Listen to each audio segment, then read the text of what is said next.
أعوذ بالله من الشيطان الرجيم. بسم الله الرحمن الرحيم. الحمد لله رب العالمين، والصلاة والسلام على نبينا وإمامنا وقدوتنا وقرة عيوننا محمد وعلى آله وأصحابه أجمعين. رب اشرح لي صدري ويسر لي أمري واحلل عقدة من لساني يفقه قولي. اللهم علمنا ما ينفعنا وانفعنا بما علمتنا وزدنا علما وعملا وتقا وإخلاصا يا رب العالمين. أما بعد. السلام عليكم ورحمة الله وبركاته. İnşallah Allah Tağala'nın қалауымен İmam Навауидің, Алла ол кісінің мейіріміне бөлесін, Әл-Азкар бин кәләми Сеййид әл-Абрар атты Пайғамбарымыз саллаллаху алейхи уассаламның күнделікті өмірде, құлшылықта, тіршілікте бізге үйреткен дұғаларын, зікірлеріне арналған кітабын үйренуді ары қарай жалғастырамыз. Келесі баб, бұл 29-шы бабу карахати науми мин ғайри зикриллахи та'ала. Яғни Алла Тағаланы зікір етпестен ұйықтаудың макрухтығы бабы. Демек, Алла Тағаланы зікір етпестен ұйқыдан алдын Пайғамбарымыз саллаллаху алейхи уассалам үйреткен дұғаларды айтпастан ұйықтау макрух.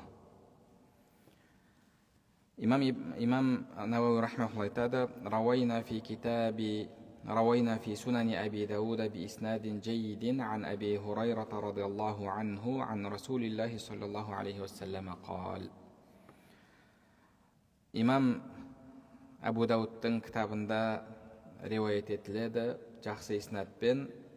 Абу Хурайра радиаллаху анху айтады, Алла елшісі саллаллаху алейхи уассалам айтты: من قعد مقعدا لم يذكر الله تعالى فيه كانت عليه من الله ترة ومن اضطجع مضجعا لا يذكر الله تعالى فيه كانت عليه من الله تعالى ترة. Кім бір жерге отырғаннан кейін Алла Тағаланы зікір етпесе, сол отырысы ол үшін ертең қияметте, мына жерде хадисте тира деп келген. Тира деген сөздің әртүрлі мағыналары бар. Бір мағынасы кемшілік деген мағынаны білдіреді. Бір мағынасы хасратун ва надама деп те келіпті. Яғни қасірет болады, өкініш болады деген мағыналарды білдіреді. Демек, кім бір жерде, бір мәжілісте отырса, және Алла Тағаланы зікір етпесе, ол отырысы, ол мәжілісі оған қияметте өкініш болады, қасірет болады, және ол сондай бір кемістікке толы отырыс болады. Енді кім жатса және жатқан кезде Алла Тағаланы зікір етпесе, ол жатысы да, сол ұйқысы да оған қияметте өкініш, қасірет болады және кемшілікке толы болады. Ол сол істің нығметін өтемеген болады. Демек, ұйықтаудан алдында, ұйқыдан тұрғаннан кейін де біз әрдайым Алла Тағаланы зікір етуіміз қажет. Келесі бап, 30-шы бап, бабу ма яқулу иза стайқаза фил лейли ва арада ан-наума ба'дах. Егер түнде оянып, одан кейін қайтадан ұйықтағысы келсе, ол адам нені айтуы қажет, қандай зікірлер айтуы қажет? Имам Навауи рахмахуллах айтады: «И'лам аннал мустайқиза бил-лейли аля дарбайн». Түнде ұйқысынан оянған адам екі топқа бөлінеді деді. Немесе екі түрлі болады. Ахадухума ман ла янаму ба'дах. Біріншісі, болды, қайтып ұйықтамаймын деген адам. Оянды, ұйқысынан болды. وقد قدمنا في أول الكتاب أذكاره. Ол адам не айтады? Біз оны кітаптың басында айтқанбыз дейді. Яғни ұйқыдан оянған кезде адам қандай зікірлерді айтады? Сол зікірлерді айту қажет. والثاني من يريد النوم بعده. Екіншісі, қайтадан ұйықтағысы келген адам. бір нәрсеге тұрды, мысалы дәретке шықты, немесе барып біреу келіп еді есікті ашты, немесе оянып кетті, сөйтіп қайтадан ұйықтағысы келіп жатыр. فهذا يستحب له أن يذكر الله تعالى إلى أن يغلبه النوم وجاء فيه أذكار كثيرة. Бұл адам көзі ұйқыға кеткенше Алла тағаланы зікір етуі қажет, немесе бұл адамның Алла тағаланы зікір етуі мұстахаб болады. Көзі ұйқыға кеткенше Алла тағаланы зікір етуі мұстахаб болады. وجاء فيه أذكار كثيرة. және бұл жағдайға байланысты көптеген хадистер келген. فمن ذلك ما تقدم في الضرب الأول ومن ذلك. Бірінші басында айтқан зікірлер айтып кеткен, және одан кейін тағы да мына зікірлер келген дейді. ما رويناه في صحيح البخاري عن عبادة بن الصامت رضي الله عنه. Бұны бірінші хадисті имам Бухариде келген, Убада ибн Самит радиаллаху анху жеткізген, ани набии саллаллаху алейхи уассалама қал. Алла елшісі пайғамбарымыз саллаллаху алейхи уассалам айтқан, мән таарра минал лейли фақал. Таарра, яғни истайқазды деп келіпті. Таарра хуа биташтейди ра ва ма'наху истайқаз. Яғни кімде кім түнде оянса, онда ол айтсын дейді. Немесе мынаны айтса дейді: ла илаха иллаллаху вахдаху ла шарика лах, лахул мульк ва лахул хамду ва хуа аля кулли шайин қадир. Мағынасын қанша рет айтып кеттік. Алла тағаладан басқа тәңір жоқ, ол жалғыз, серігі жоқ, бүкіл мүлк оныңкі, бүкіл мақтау оған тән, ол барлық нәрсеге құдіретті. Вальхамдулиллах ва субханаллах ва ла илаха иллаллах. Мақтаулар Аллаға тән, Алла пәк, Алладан басқа құдай жоқ. Аллаху акбар, Алла ұлық. Ва ла хаула ва ла қуата илля биллах. Алла тағаладан басқа ешқандай күш қуат жоқ.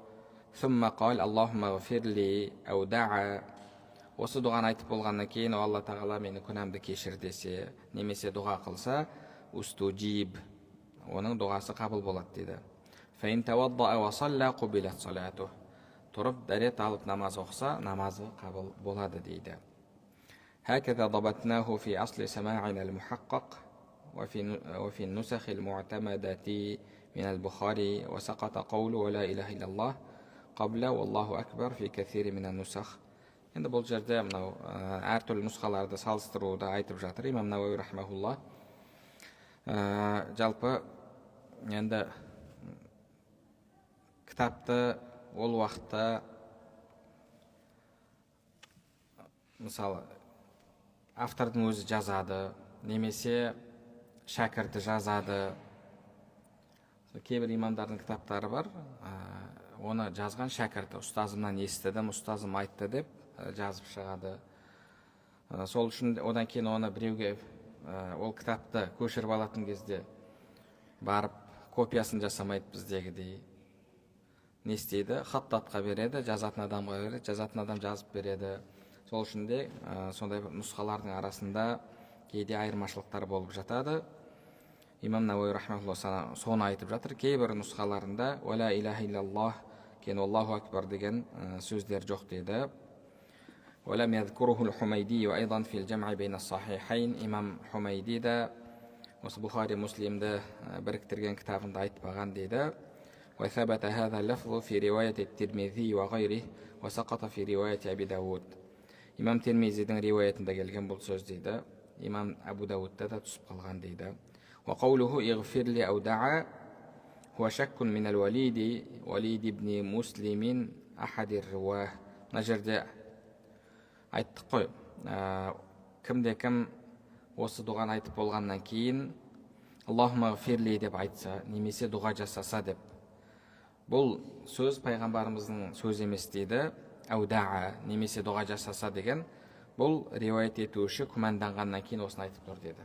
Яғни мен Аллахума ғфирли деп айтса деп естідім бе, немесе дұға жасаса деп естідім бе, қалай естіп едім деп күмәнданып, сонымен екі сөзді бірге келтіріп жатыр дейді. Бұлай айтса, немесе бұлай айтса деп.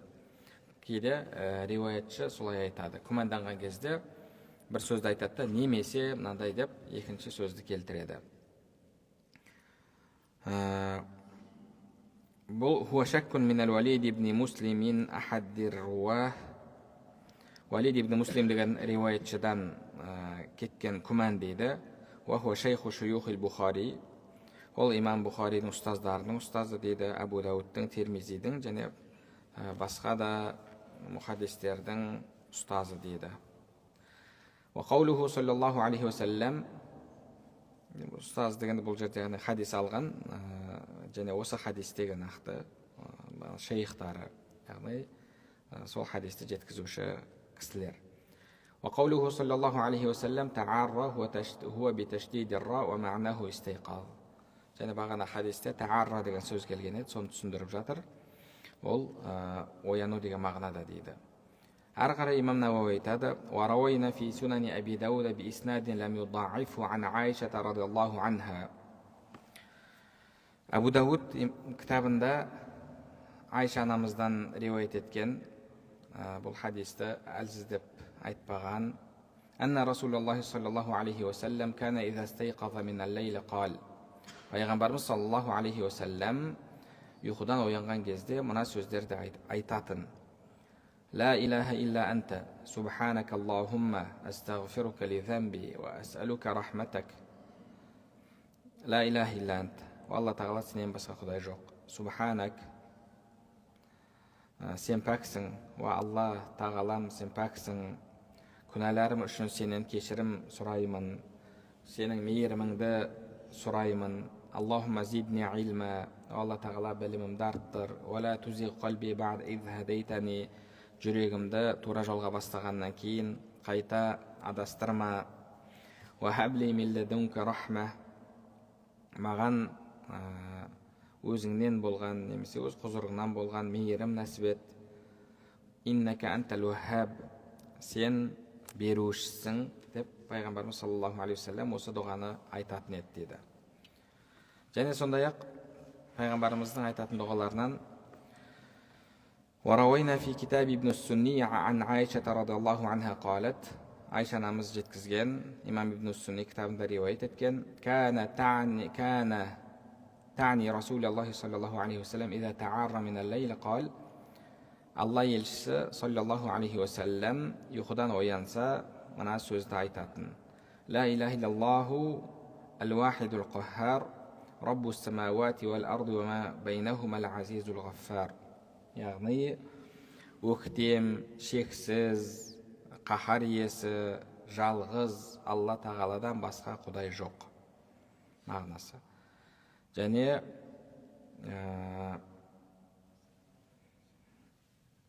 азиз, яғни үстем болған, көп кешіруші Алла тағала аспандар мен жердің және екеуінің ортасындағы нәрселердің раббысы.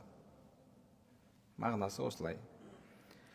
وروينا فيه بإسناد ضعيف عن أبي هريرة رضي الله عنه أنه سمع رسول الله صلى الله عليه وسلم يقول: إذا رد الله عز وجل إلى العبد المسلم نفسه من الليل فسبحه واستغفره ودعاه تقبل منه.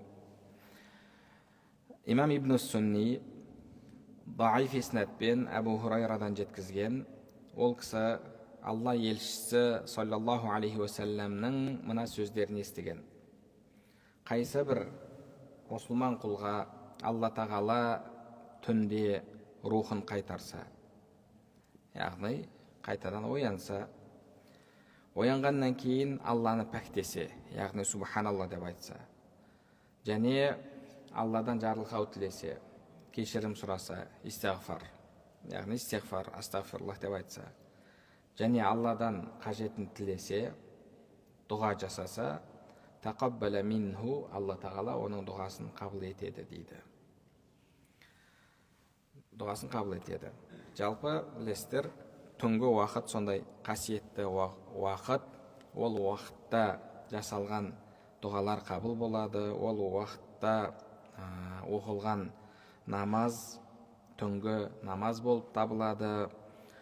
Және сол түнде адам намаз оқыған кезде риуаяттарда келгендей, сіздің үйіңіз аспаннан періштелер қараған кезде нұрланып тұрады. Алла тағала сол нұрланып тұрған үйлердің иелеріне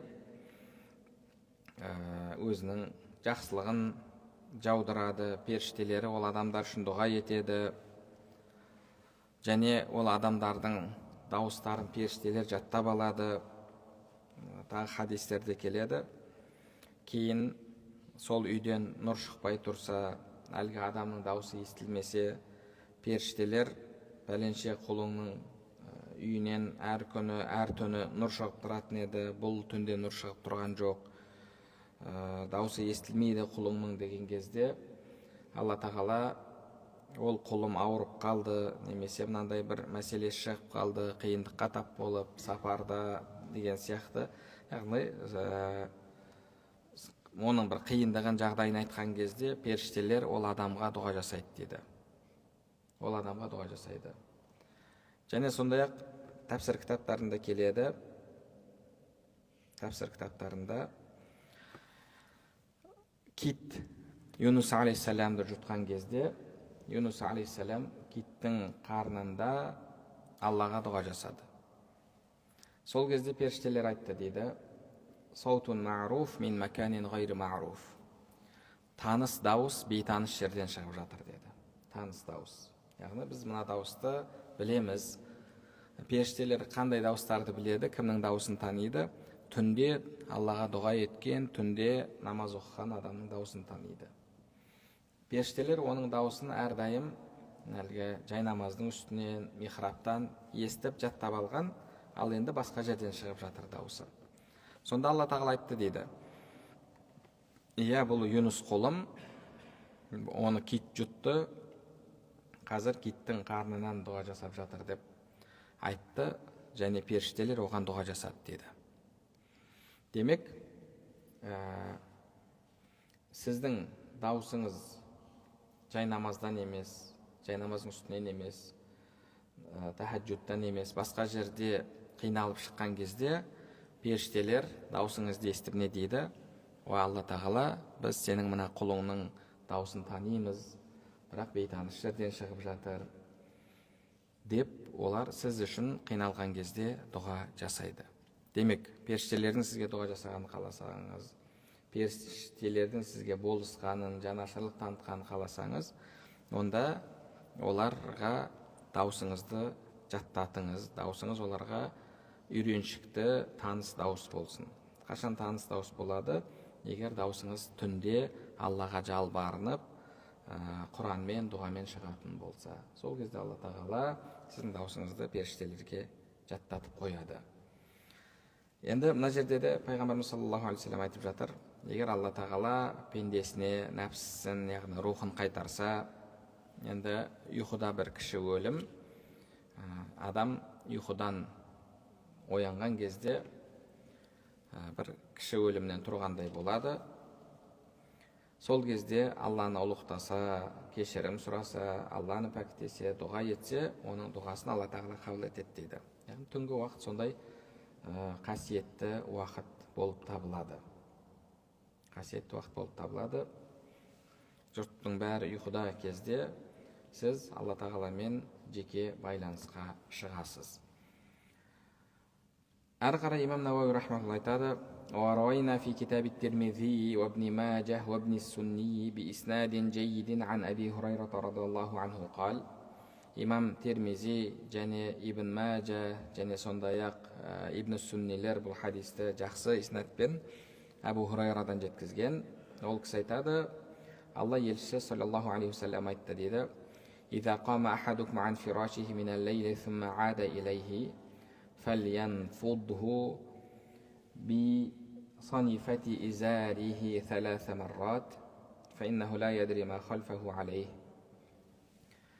Кімде-кім түнде ұйқысынан оянып, төсегінен тұрып, кейін қайтадан төсегіне қайтып келсе, оны 3 рет киімінің ішкі жағымен дейді, киімінің ішкі жағымен тазалап жіберсін дейді. فإنه لا يدري ما خلفه عليه. Яғни әлгі орнына, жатқан жеріне бір жәндік, бір нәрсе, сондай нәрселер түскен болуы мүмкін. Сол үшін солай киімімен былай алып тазалап жіберсін дейді. Яғни жалпы қағып жіберу сияқты, жалпы ұйқыдан алдын соны төсекті бір солай сипап шығу негізі сүннет болып табылады. Одан кейін фаида таджа жатса фальяқул айтсын дейді. Одан кейін жатқаннан кейін айтсын. Бисмикаллахумма вадату джамби ва бика арфауху ин амсакта нафси фархамха ва ин радаттаха фахфазха. Бір риуаяттарда ва ин арсалтаха деп те келеді. Фахфазха бима тахфазу бихи ибадака салихин. Алла тағала сенің есіміңмен жанымды қойдым, яғни жаттым. Сенің есіміңмен қайтадан тұрамын. Егер менің рухымды ұстап қалсаң, оны мейіріміңе бөле. Егер оны кері қайтарсаң, немесе жіберсең, яғни қайта тұрсам ұйқыдан, ары қарай өмірім жалғасса, онда менің рухымды, жанымды ізгі құлдарыңды сақтағандай, ізгі құлдарыңның рухтарын, жандарын сақтағандай сақта. Осы дұғаны айтсын деді.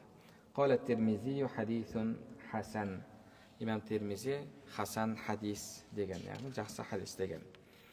Қала ахлул луға санифатул изар бикасри нуни жанибуху лази ла худба фихи وقيل جانبه أي جانب كان. Бана хадис тіл ғұламалар айтқан дейді. Хадисте кішкене қиындау сөз келген. Соны одан кейін имам Науауи түсіндіріп жатыр. Тіл иелері айтады дейді. Санифатул изар деген бикасрин нун, яғни нунның астында касра дейді. Санифа.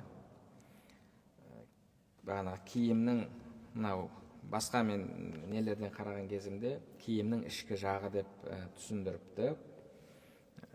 Мына жерде одан кейін мына жерде де солай түсіндірген. Мысалы бағанағы түймесі басқасы бар жағы емес, демек яғни ішкі жағы деген мағынада.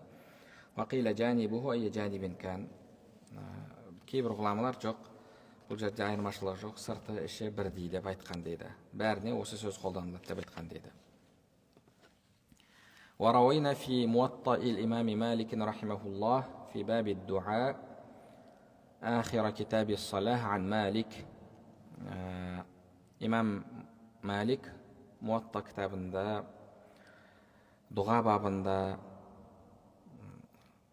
намаз тақырыбында, соның ішіндегі дұға бабында келтірген. Имам Малик айтады: أنه بلغه عن أبي الدرداء رضي الله عنه أنه كان يقوم من جوف الليل فيقول. Абу Дарда деген сахаба түнде тұрған кезде, түннің ортасында тұрған кезде айтады екен: Наматил уюн ва гаратин нужум ва анта хайюн қайюм. Көздер ұйықтады, жұлдыздар ғайып болды, ал сен тірісің, қайюмсың. Қайюм, яғни тірісің, қайюмсың деп айтатын болған. Қайюм деген сөз мағынасы, яғни қаиму бинафсихи муқимун ли ғайрихи дейді. Өздігінен бар болған және басқа нәрселерді бар етуші деген мағынада. Қулту мағна ғарат, ғарубат. Ғарат деген сөздің мағынасы ғарубат, яғни көзден таса болу, жоқ болу деген мағыналарда. Келесі бап: бабу ма яқулу иза қалиқа фи фирашихи фалам янам.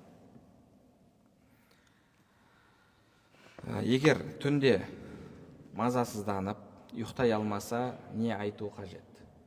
Кейде ұйқыңыз қашып кетеді, мазасызданасыз, ұйықтай алмайсыз, жүрегіңізде бір тынышсыздық болады. Сол кезде не айту қажет? Рауайна фи китаб ибн Сунни ан Зайд ибн Сабит радиаллаху анху қал. Хадисте Зайд ибн Сабит деген сахаба пайғамбарымыздан жеткізген. Ибн Суннидің кітабында келеді: Шакауту иля Расулиллахи саллаллаху алейхи ва саллама арақан асабани фақал. Пайғамбарымызға келіп, ұйқысыздығымды айтып шағымдандым дейді. Яғни ұйқы келмейді, ұйықтай алмайым, дөңбекши берем деп пайғамбарымызға келіп шағымданады. Сонда пайғамбарымыз айтты дейді: Фақал Құлиллахумма, мынаны сөздерді айт дейді. Аллахумма ғарати нуджум ва хадаати уюн ва анта хайюн қайюм. О Алла тағала, жұлдыздар ғайып болды, көздер тыныштық тапты, немесе тыныш тұрақталды, яғни ұйықтау мағынасында. Сен хай қайюмсың, сен тірісің, қайюмсың. Ла таъхузука синатун ва ла наум. Сені шаршау да, ұйқы да алмайды, яғни сен шаршамайсың және ұйықтамайсың. Синах деген сөзге қатысты ан-нуас депті. Ан-нуас әлгі нуаста не деп айтсақ болады? Адам есінеп, ұйқыдан алдын шаршайды ғой. Немесе уахуа наумул хафиф депті. Мына жерде жеңіл ұйқы депті. Ана адам қалғып мүлгіп кетуі және есінеуі, ұйқыдан алдыңғы шаршауы, соны синах деді. Біз аятул курсиде оқимыз ғой, ла таъхузуху синатун ва ла наум. Алла тағала сені ұйқыдан алдыңғы шаршау, шалдығу, есінеу деген сияқты нәрселер алмайды. Ва ла наум, және ұйқы да алмайды. Ұйқы деген енді амман науму фахуа сақилул музилу лил қувати вал ақл. Ол бағана ұйқының ауыр түрі. Нуас деген бағана есінеу, қалғып кету, мүлгіп кету, соған синах деп айтылады. Аллаға ла таъхузука синатун ва ла наум.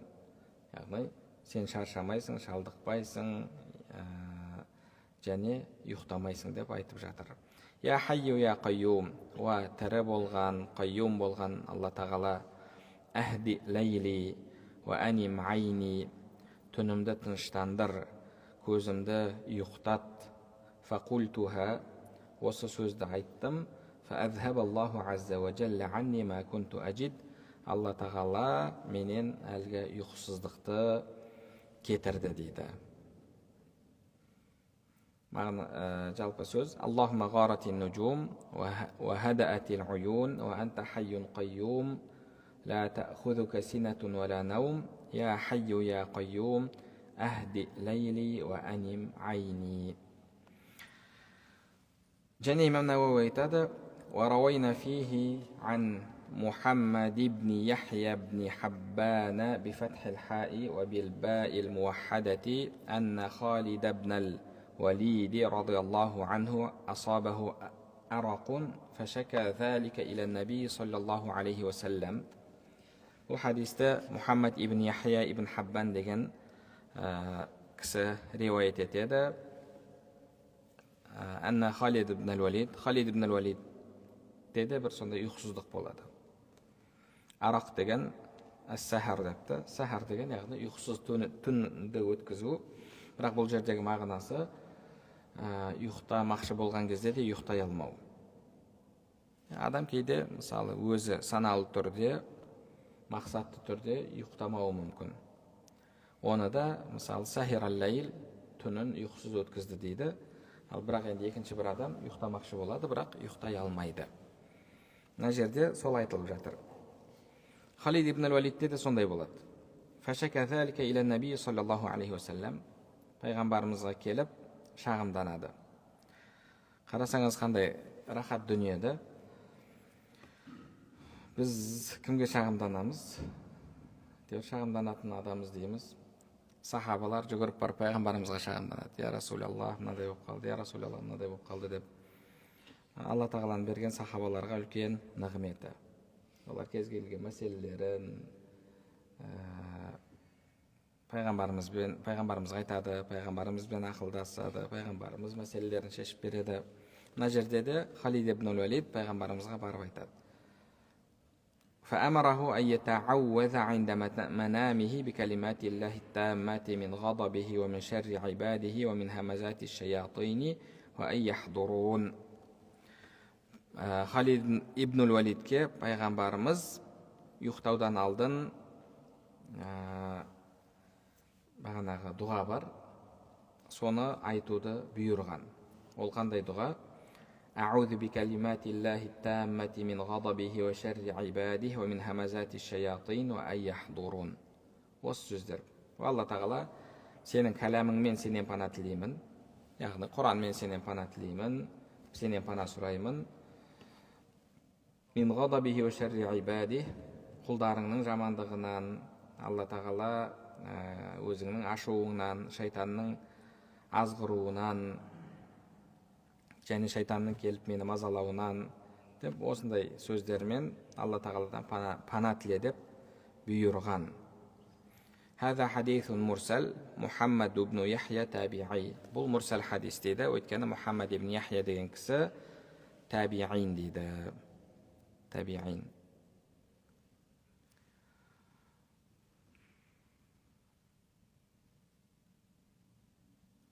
Енді мына жерде табиғин сахаба айтты деп айтып жатыр, енді қай жағынан мурсал болатындығын.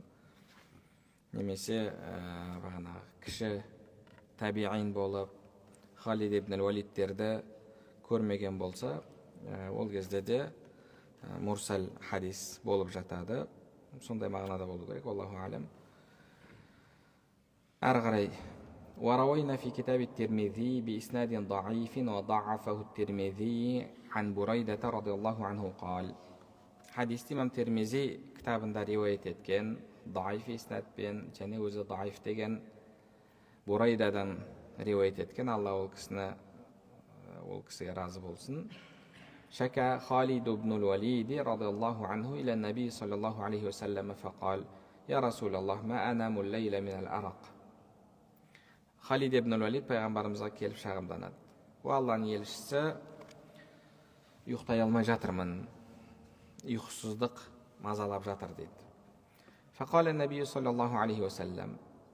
Сонда пайғамбарымыз саллаллаху алейхи уассалам айтты: Иза ауайта иля фирашик, төсекке жатсаң, фақул, айт: Аллахумма раббас самауати сабаи ва ма азаллат. О Алла тағала, жеті аспанның және ол көлеңкелеген нәрселердің Раббысы, ва раббал арадина ва ма ақаллат, жерлердің және ол көтерген нәрселердің Раббысы, ва раббаш шаятини ва ма адаллат, шайтандардың және олар азғырған нәрселердің Раббысы, кун ли жаран мин шарри халқик كلهم جميعا أن يفرط علي أحد منهم أو أن يبغي علي. Алла тағала маған жаратылысыңның жамандығынан қорған бол, олардың барлығының жамандығынан мені сақта, олардың маған зиян жеткізуінен, маған бір жамандық, қастандық істеуінен сақта деп. Азза жарук, сенің қорғаның ең күшті қорған. Ва жалла санаук ва ла илаха ғайрук, және жалла санаук, сен жалпы ұлық болдың, қасиетті болдың деген мағынада. Сенен басқа тәңір жоқ, құдай жоқ. Ва ла илаха илля ант, сенен басқа ешқандай тәңір, құдай жоқ деген осы сөздерді үйретті дейді.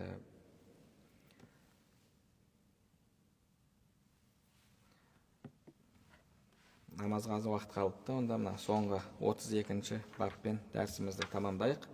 Бұл бап бабу ма яқулу иза кана яфзау фи манами. Егер адам түсінде шоши беретін болса, не айтуы қажет? Яғни түнде сондай бір мазасы түстер көреді, түсінде шошып оянады. روينا في سنن أبي داود والترمذي وابن السني وغيرهما عن عمرو بن شعيب عن أبيه عن جده. Абу Дауд, Тирмизи, Ибн Сүннилердің кітабында келген хадис. Амр ибн Шуайб, ол әкесінен, ол атасынан риуаят еткен. Анна Расулаллахи саллаллаху алейхи вассалам кана юаллимуху минал фазаи калимат. Осындай түнде шошып оянудан пайғамбарымыз саллаллаху алейхи вассалам сақтану үшін, қорғану үшін мына сөздерді үйреткен ол кісілерге. Яғни шошып оянсаң, мына сөздерді айт деп үйреткен. أعوذ بكلمات الله التامة من غضبه وشر عباده ومن همزات الشياطين وأن يحضرون. Алла тағала, сенің кәләміңмен, сөзіңмен пана тілеймін, өзіңнің ашуыңа қалудан, адамдардың жамандығынан, шайтанның жамандығынан, азғыруынан пана тілеймін деп айт дейді. قال وكان عبد الله بن عمرو يعلمهن من عقل من بنيه. Абдулла ибн Амр ақылы кірген балаларына, яғни жаттай алатын, түсіне алатын, түсінетін балаларына осыны үйрететін болған. ومن لم يعقل, және кішкентайларына да үйрететін болған. Барлығына осы сөздерді, осы дұғаны жаттатып қойған дейді. كتبه فأعلقه عليه, және жазып іліп қойған дейді. Жазып оларға іліп қойған дейді. قال الترمذي حديث حسن, имам Тирмизи حسن حديث деген. وفي رواية ابن السني جاء رجل إلى النبي صلى الله عليه وسلم فشكى أنه يفزع في منامه. ибн Сунниде тағы бір риуаят келеді. Бір кісі пайғамбарымыз саллаллаху алейхи вассаламға келіп шағымданады. Мен түнде шошып ояна берем дейді. فقال رسول الله صلى الله عليه وسلم, сонда Алла елшісі саллаллаху алейхи вассалам айтты: إذا أويت إلى فراشك, ұйқыға кетсең, немесе ұйықтамақшы болсаң, төсегіңе жатқан кезде, فقل, айт: أعوذ بكلمات الله التامة من غضبه وعقابه ومن شر عباده ومن همزات الشياطين وأن يحضرون. Бағанағы біз алдын оқып берген дұғаны бұғанда үйреткен. Яғни ашуыңнан және жазаңнан сақта деп, жаза деген сөзді қосып үйреткен.